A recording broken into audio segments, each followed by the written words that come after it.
J'ai commencé, j'étais ouvrier spécialisé, ou S2 à l'époque. J'ai fait de la promotion supérieure du travail, j'ai commencé comme ascensoriste. Et après, je suis rentré dans une multinationale puisque je travaillais à Shell Chimie. Et par la suite, j'ai été maire.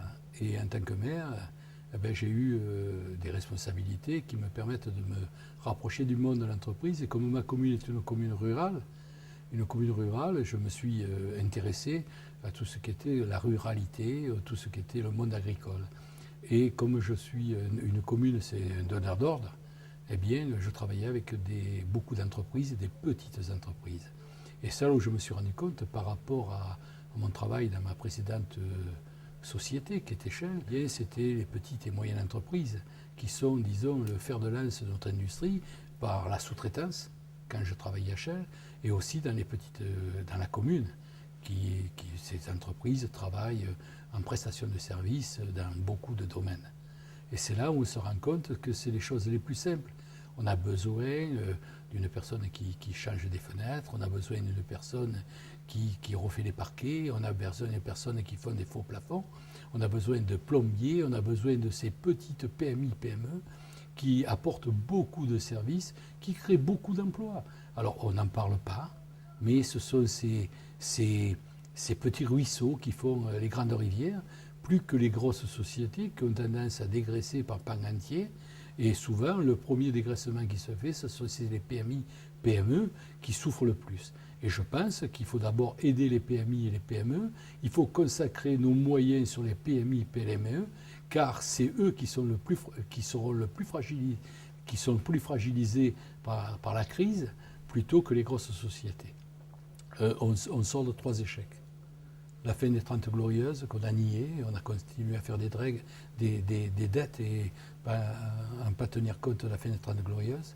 On a raté la mondialisation, une fausse mondialisation, qui en définitive profite aux plus gros, au détriment des plus faibles, que ce soit à l'échelon mondial, et aussi l'Europe, qui est un échec. C'est l'Europe des marchands, c'est l'Europe de l'argent.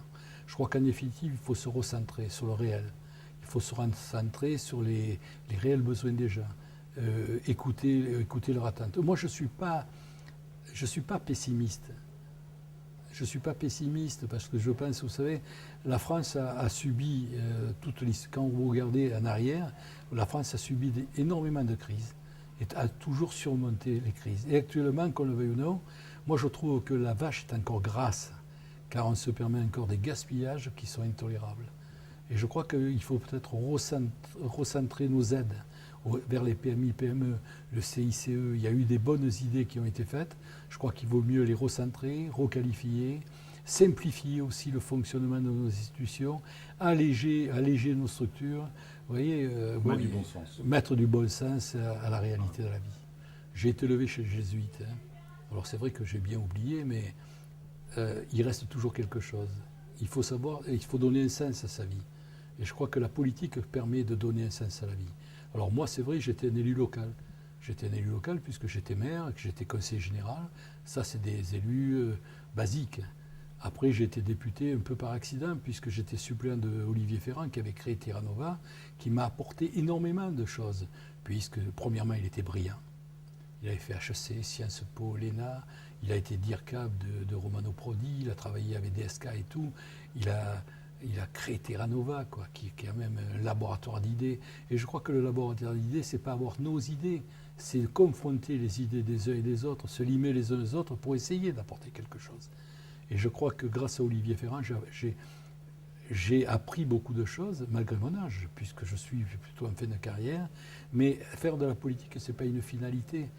Moi, je fais de la politique. Pourquoi je suis arrivé du syndicalisme, du travail? Je suis arrivé inévitablement vers la politique. Et la politique, c'est apporter aux autres et avoir donné un sens à sa vie aussi.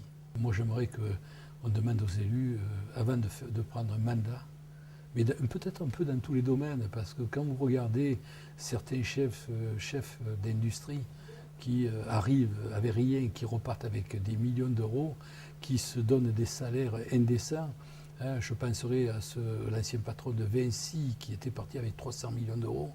Je crois qu'il y a des choses qui sont démentielles. Mais au niveau des élus qui représentent le peuple, qui sortent du suffrage universel, il serait bon qu'il y ait un ticket à l'entrée, un ticket à la sortie. Combien vous avez à l'entrée, combien votre patrimoine est à la sortie.